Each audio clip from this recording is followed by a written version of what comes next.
My guest at this time is Jed Babbin. He's the former Deputy Undersecretary of Defense for President Bush number 41. He joins me now to react to the news that John Bolton is out as National Security Advisor. Depending on which factor you believe, President Trump says he made the decision. John Bolton says he made the decision to leave. So he was either fired or he resigned. And the question now is, where does this leave American foreign policy? And what was the impact of John Bolton during his time as National Security Advisor? And Jed, thanks very much for being with us. Hey, great to be with you. You've made it no secret over the years that you think very highly of John Bolton in his various capacities in our government, from UN ambassador to his time at the State Department, even before that, and obviously now as National Security Advisor. So when you look at the time that he was National Security Advisor, I believe he came aboard in March of last year. What do you see as the most significant impact of his time there? Well, I'm not entirely sure we can point to something specific, but I think, the general attribute that you can give John, the general praise you can give him, is that he was a hardliner and trying to restrain Mr. Trump's, shall we say, straying off of America's best interests. So I would think that a lot of the things you saw in respect to Iran in particular, with Mr. Trump going ahead with a very hard line against Iran, is certainly due to Bolton. So, other things, obviously, they came apart over this really horrific idea of having a summit at Camp David with the Taliban before any agreement is reached or any ceasefire is in effect. I'm sure that was the breaking point, and, we see the aftermath. The real question is, where does Mr. Trump go after this? Well, let's back up on a couple of things. First of all, you mentioned what was probably the final straw here, because that became pretty public on who was on which side of that. You call it a horrid idea. Lots of people on both sides of the aisle didn't think it was a good idea. Why did you specifically think it was a bad idea?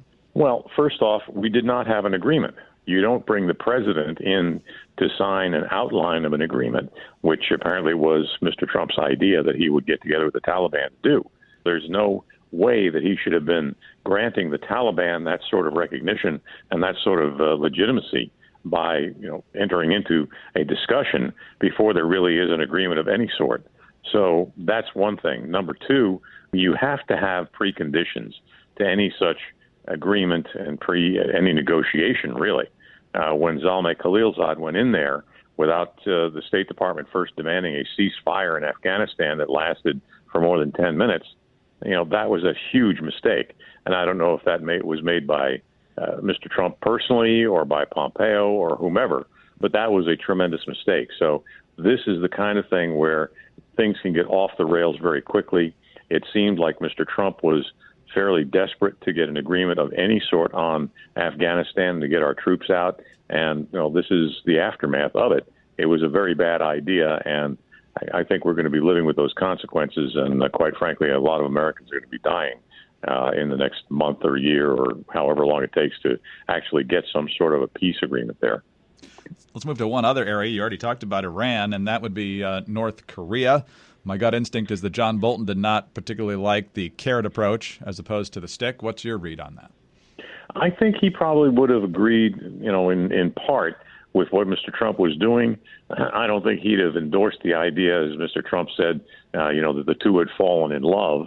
I think that's way over the top. But that's pretty much window dressing, and I don't think that would have interfered, really.